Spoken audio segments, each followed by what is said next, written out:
And now, the Sci-Fi Channel original series, Destination Truth.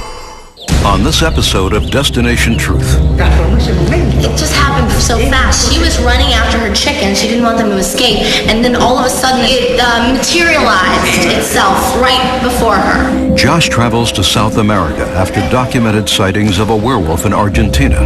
And he finds that this legend's bite might be worse than its bark. What the hell was that? Next, the crew searches for a volatile gnome that reportedly lives in the Argentine woods.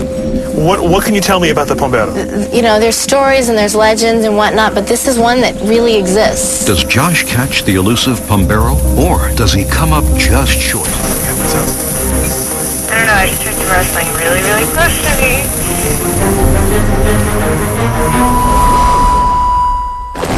I'm Josh Gates. My travels have taken me to the most exotic and mysterious places on Earth. I've seen some unexplainable things which have raised some strange questions.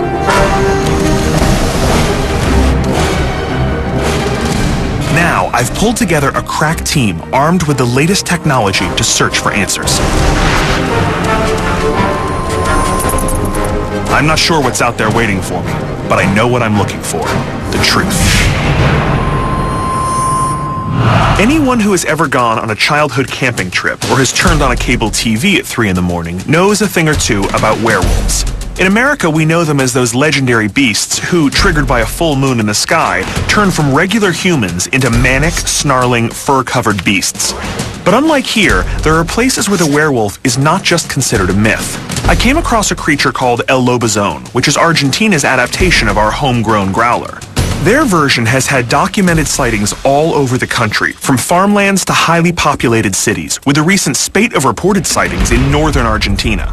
The crew and I packed up our night vision cameras, bullard, and electromagnetic sensor to assist us in getting first-hand evidence of our creature, and jetted off to Buenos Aires, Argentina.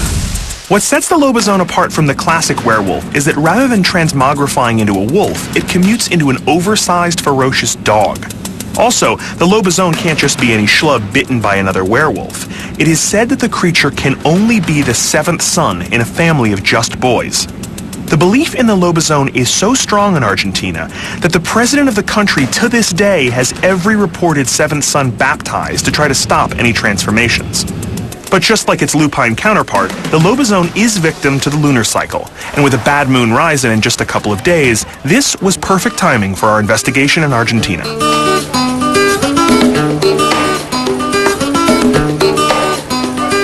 To learn more about the Lobizon, we set up a meeting with Ramon Farias, author and expert on Argentine folklore. The story of the Lobizon is very complicated to me.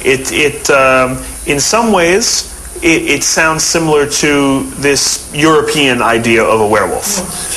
But it has characteristics which are unique to this part of the world. América con la conquista española. That's absolutely right.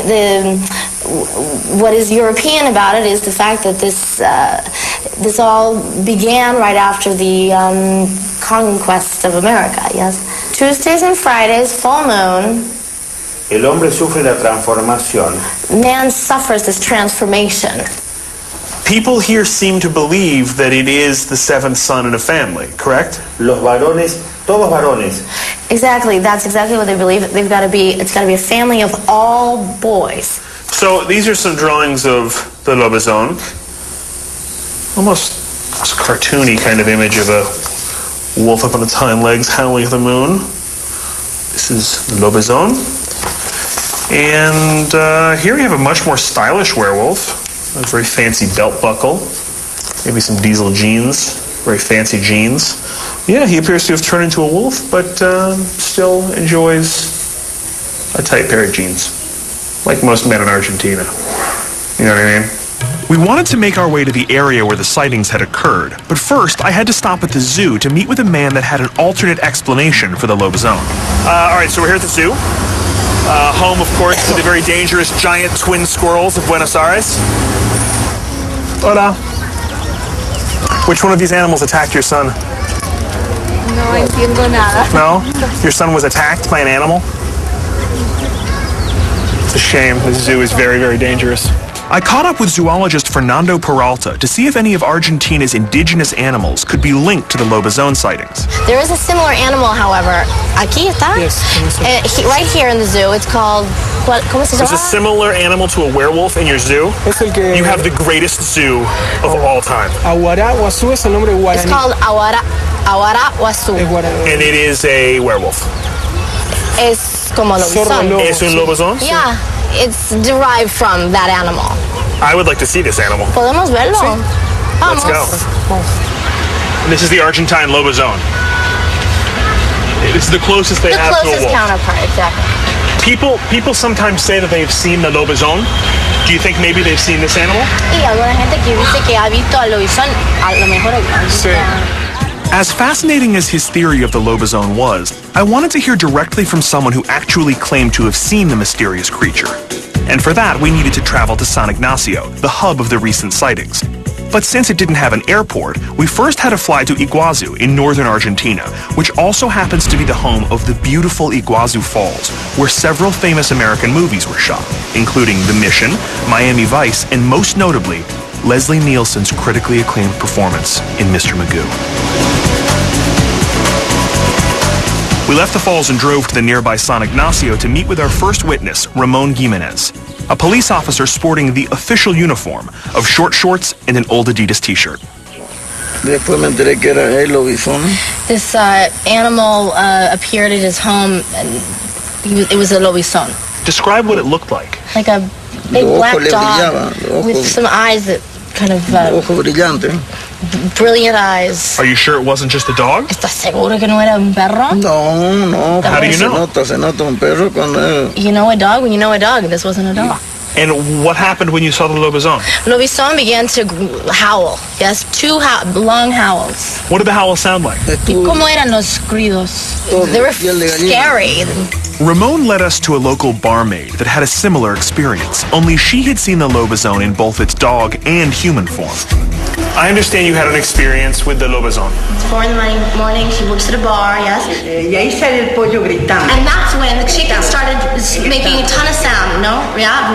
Entonces yo salgo por ese momento. It just happened so fast. She was running after her chicken. She didn't want them to escape. And then all of a sudden there was this dog. The next day she's having a seat there and a man came up.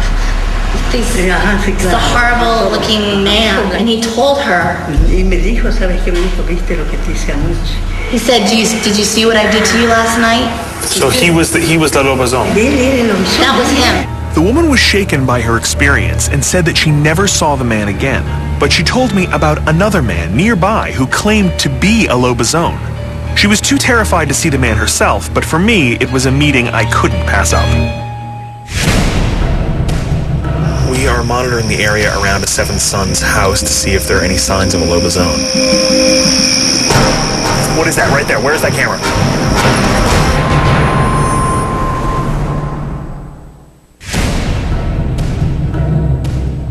Our first two Lobizon eyewitnesses intrigued me, and I was really excited about our next one because we were told that he could actually turn into the Lobizon right before our eyes. But it being daytime and him not being a Seventh Son, I was a little skeptical.